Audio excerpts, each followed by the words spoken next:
welcome back to Seek the Joy podcast. Happy Seek the Joy Tuesday. Happy first Tuesday of 2022.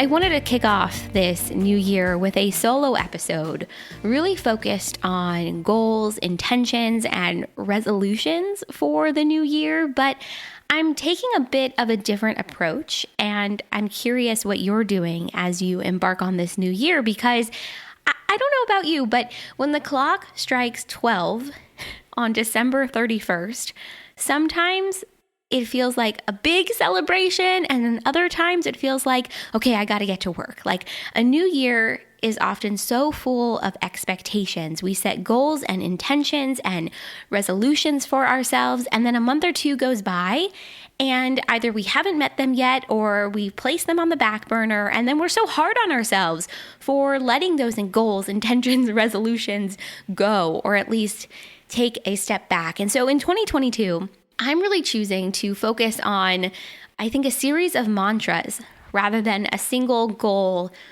or resolution. And so I want to kick off today's episode by sharing those mantras with you. And then I would love it if this resonates for you to take some time and think about what kind of mantra you want to enter this new year with. So the first one for me is, so much joy can come from uncertainty. And I chose this one because I don't like uncertainty. I really don't. I love control and knowing what's happening next and feeling in control and like I got this, like I'm firmly planted, like my feet are firmly planted on the ground and I'm in the driver's seat. But the truth is life is not like that. Life is full of moments of uncertainty and discomfort and not knowing what's going to happen next. And so I really want to challenge myself in 2022 to look for and seek out and celebrate the joy that actually comes from that discomfort, that actually comes from that uncertainty. Because this is one of the big things I've learned, and I want to continue to learn, is that so much joy can come from uncertainty. The second one is, I am not my fears.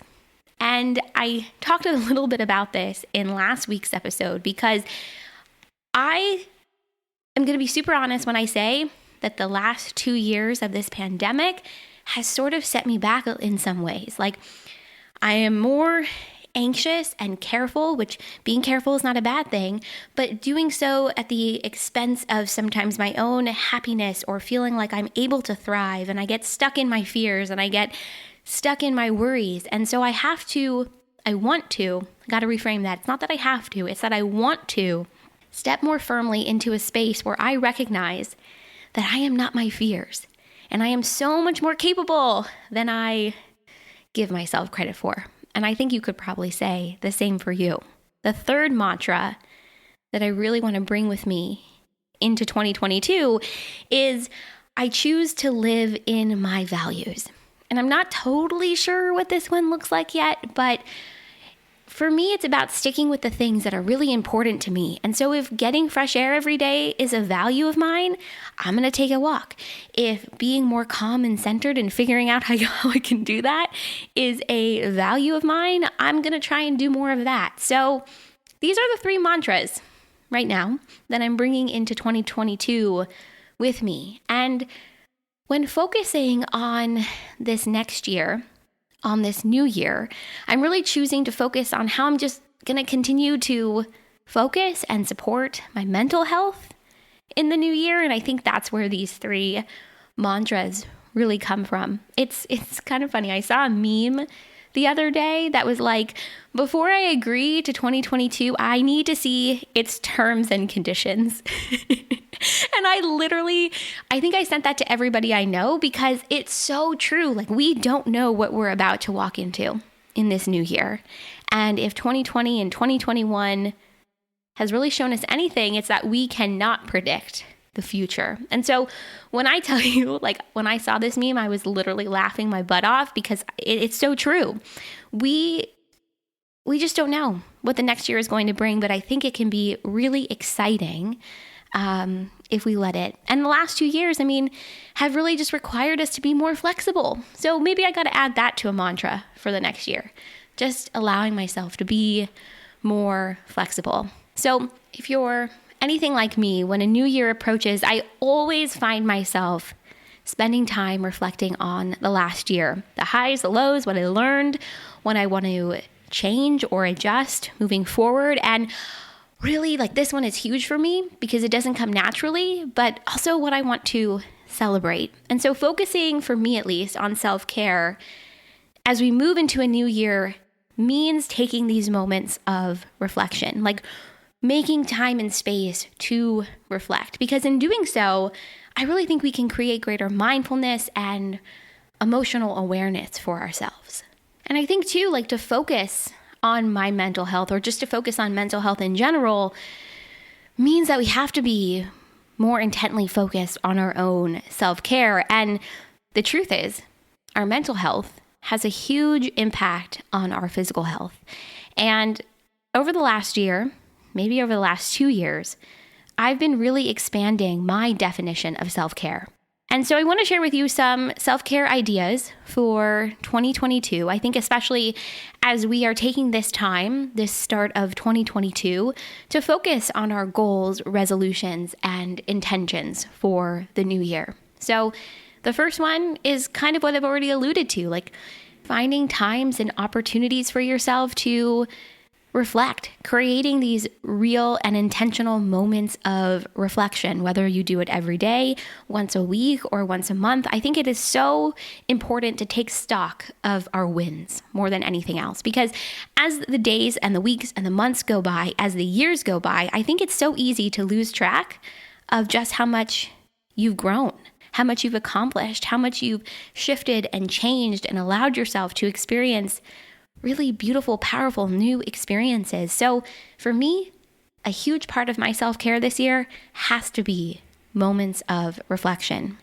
And I think too, listening to my body more, listening to our bodies more, really consciously listening to what it needs, whether it's more sleep, more water, more connection, more time alone, more time out in nature.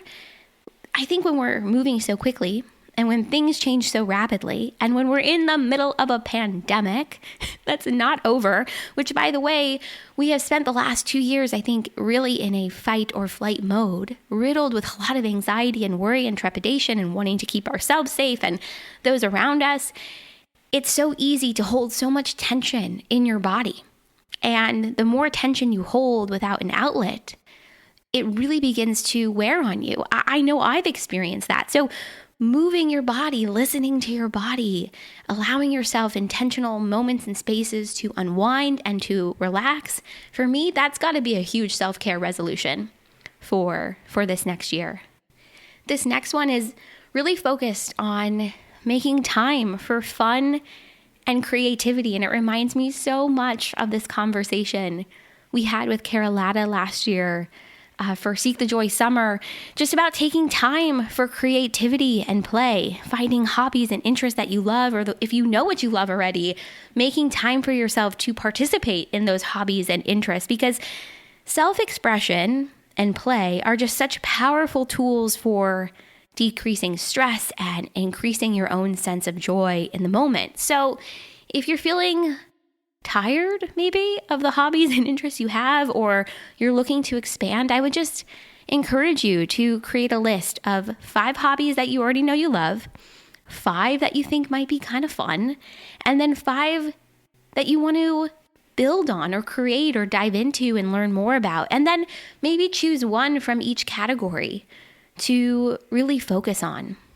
So many people, when it comes to resolutions and intentions and goals, so many people talk about gratitude. And it makes so much sense to me because diving into a gratitude practice is so beneficial. And I've done so many conversations focused on gratitude on this podcast. But I think an inherent part of gratitude is setting intentions for yourself for the day. So when we start a new year, we always have, at least I have had in the past, big goals and things that I want to accomplish. And those are really important. But in order to get to those goals, in order to reach those goals, I should say, in order to get to the things that you want to accomplish, in order to make it happen, you've got to take small steps every day. And it's about building consistency by taking those small steps daily. So if you can set an intention for yourself every day, it allows you to hone in on what's important in that moment for that day. And it keeps those goals and those resolutions and those intentions at the forefront of your mind.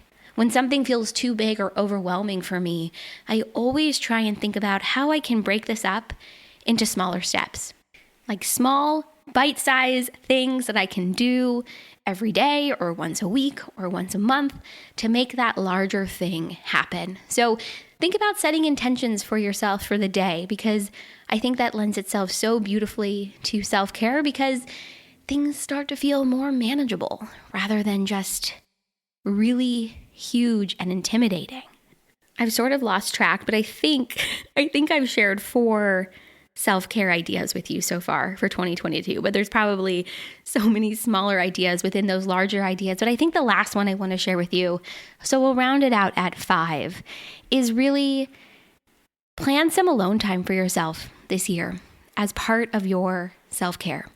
So many of us are givers, and we're often our last priority. And a big takeaway, I think, from my time away from creating content for Seek the Joy is that I have often put myself last on my own priority list. And I know I'm not alone in doing this, but putting my own wellness and self-care and mental health at the top of my list for 11 weeks when I wasn't focused on creating content, I wasn't focused on producing in this way, just had a massively beneficial impact on my overall well-being.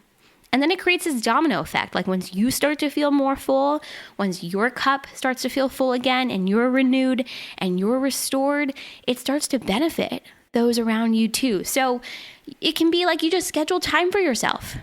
Maybe it's 1 time a week. Maybe it's scheduling an hour for yourself every day. This reminds me actually so much of Tanya Rad, who is a co-host on Air with Ryan Seacrest in the mornings. And then she's also the co-host of the Scrubbing In podcast. She calls this Tanya time, where she has an hour or whatever amount of time blocked out for herself every day, where she just focuses on herself. And sometimes that's moving her body. Sometimes it's like meditation. She talks a lot about it on her Instagram stories. And I think part of scheduling this time for yourself needs to be also you're planning fun and relaxing activities that you're going to enjoy. And part of scheduling time for yourself also should mean, if you ask me, focusing on healthy behaviors like sleeping more, eating whole foods, drinking more water, things that are just going to make you feel better. It could also mean going out to your favorite ice cream store and getting a scoop of that chocolate chip cookie dough ice cream you've been thinking about all week. Okay, maybe that's just me. Or going to pick up a loaf of gingerbread bread, which by the way, I ate way too much of in December, but hashtag no regrets. It was delicious. So I think it's about carving out time for yourself to really make yourself a priority in a way that feels really good to you. So if I could just recap quickly the 5 things. 1, moments of reflection. 2, listening to your body more. 3, making time for fun and creativity. 4, setting intentions for the day. And 5, putting yourself back on your own priority list, scheduling time for yourself, whether that's every day or once a week. So I think as we embark on this brand new year, on 2022, I just hope that you will take some time to really focus on and nourish your own well-being and your own self-care just as much as you do those around you. I think it's so important to pour into yourself as much as you can, to the extent that you pour into others, whether that's friendships, relationships, children, your job. Don't forget about you. And, over the last 2 years throughout this pandemic, I think we're constantly being reminded that we can't take our health, whether that's physical, mental, emotional, and spiritual, for granted. So in 2022, there's just something that feels really powerful and assuring and refreshing about focusing on our own emotional and mental health, and focusing on what's important to us and how we're really going to continue to take care of ourselves. We often take the start of a new year as like that opportunity to focus on ourselves. But the truth is we don't need a new year or a new week to focus on ourselves. But when January comes, it just always feels like an opportunity for a fresh start and to rethink our approach to our lives and to wellness and to really, I think, recenter ourselves in the present moment. So I hope that these ideas around self-care, resolutions, and intentions for 2022 is helpful and inspiring. I hope that you consider creating some mantras for yourself as we enter this brand new year. And at the end of last week's episode, I told you all that I would answer the questions that I posed at the end of that episode. And so to remind you, the first question that I had asked is, what is one thing you want to do, be, feel, or experience in 2022? And I've been giving it a lot of thought and reflecting on this quite a bit. And I think, to be really honest, because I'm always really honest, but as I was reflecting on this question, the first thing that came to mind is I just want to feel more self-confident and more assured in myself. And I want to feel more at peace, I think. When I'm making a decision, I want to trust myself that it's the right one. When I'm showing up in a certain way, I want to trust that I can trust myself in those moments and how I choose to show up. I think the last 2 years has been incredible for me personally, and I've grown and I've learned so much, and I've expanded my comfort zone, both professionally with my career as a lawyer, but then also with this podcast. But then I have had moments where I have just felt so unsure of myself. And so the one thing I think I want to do, feel, be, experience, all the things in 2022 is just more confident and assured. And I think I'm going to get there. The next question was, if I could pick a word for 2021, what would it be? And I think reflecting back on this last year, I think it's not a word, but it's more of a phrase. And I think it would be heart-opening. 2021 was a roller coaster for me. There were a lot of highs, a lot of lows, a lot of loss, a lot of opportunities for me to get to know myself a lot better. But ultimately, like when I think back on this year and I really close my eyes and I try and scroll through January, February, March, etc., it feels like heart opening to me. It feels like moments and opportunities to lead and walk with my heart first and head second, if that makes sense, tapping into greater emotion and just being more open.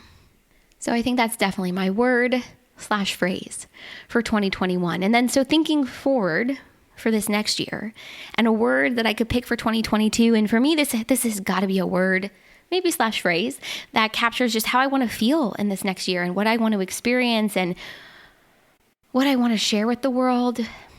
I think that word is definitely, it's 2. So maybe I'm cheating. But the first one is to embrace more. Like just maybe the word embrace. To embrace what's in front of me and not resist it.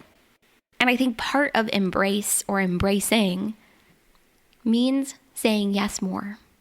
So embracing, and saying yes. I didn't mean to cheat, but it's really hard. It's really hard to come up with one word. But I think part of saying yes means embracing what's in front of you in the moment.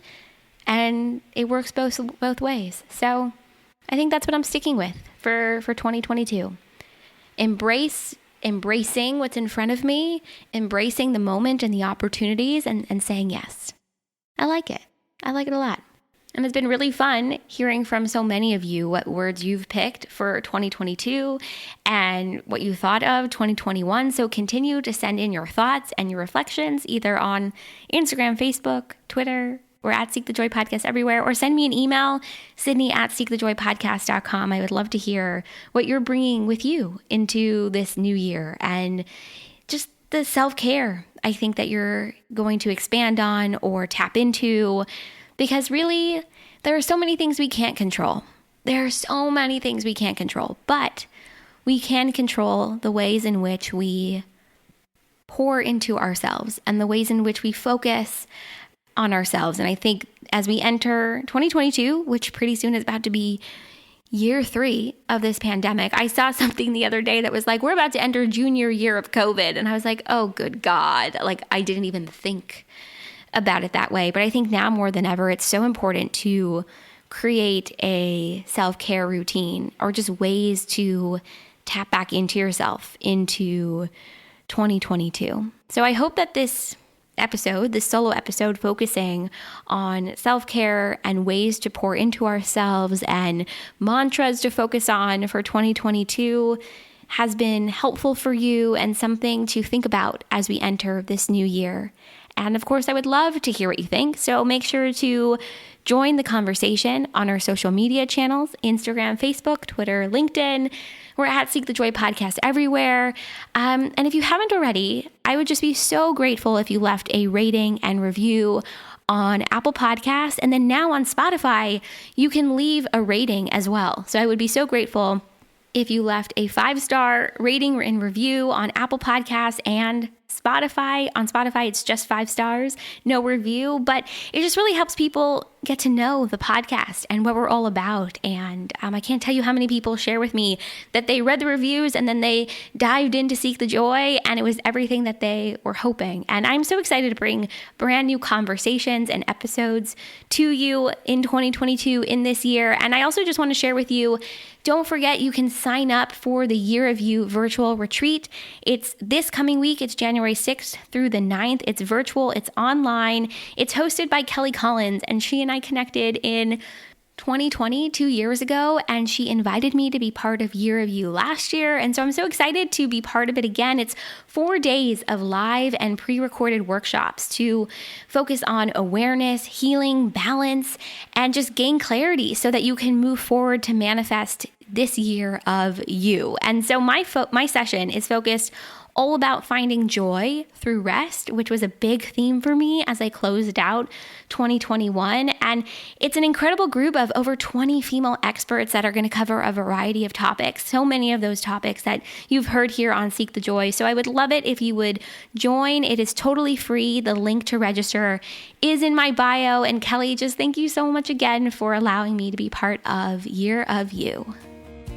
Okay, that's it. That's all I've got for today's new episode. I'll be back next Tuesday with a brand new inspiring conversation. It is my first interview episode since September of 2021. You're going to love it. I am so excited about it. I'm tempted to talk to you about it right now, but I'm going to save that for next week. And I just hope as you embark on this brand new year, on 2022, you just allow yourself moments to reflect, to integrate, to celebrate yourself, and just dive in with some excitement and awareness and everything else in between. So wishing you the best 2022. I'm so excited to get back into all things Seek the Joy podcast, and I'll see you right back here next week for another Seek the Joy Tuesday. Seek the Joy podcast is a production of Seek the Joy Media and created, produced, and hosted by me, Sydney Weiss. You can tune into all of our episodes on your favorite podcast platform, and if you're enjoying the show, hit follow and leave us a 5-star rating and review. Make sure to join the community, join the conversation on our social media channels, Instagram, Facebook, Twitter, and LinkedIn. We are at Seek the Joy Podcast everywhere, and don't forget, you can actually watch today's new episode and all of our episodes on our brand new YouTube channel. Click that link in the show notes to subscribe and tune in. As always, thank you for being here. Thank you for listening, and I'll see you right back here next week for another Seek the Joy Tuesday.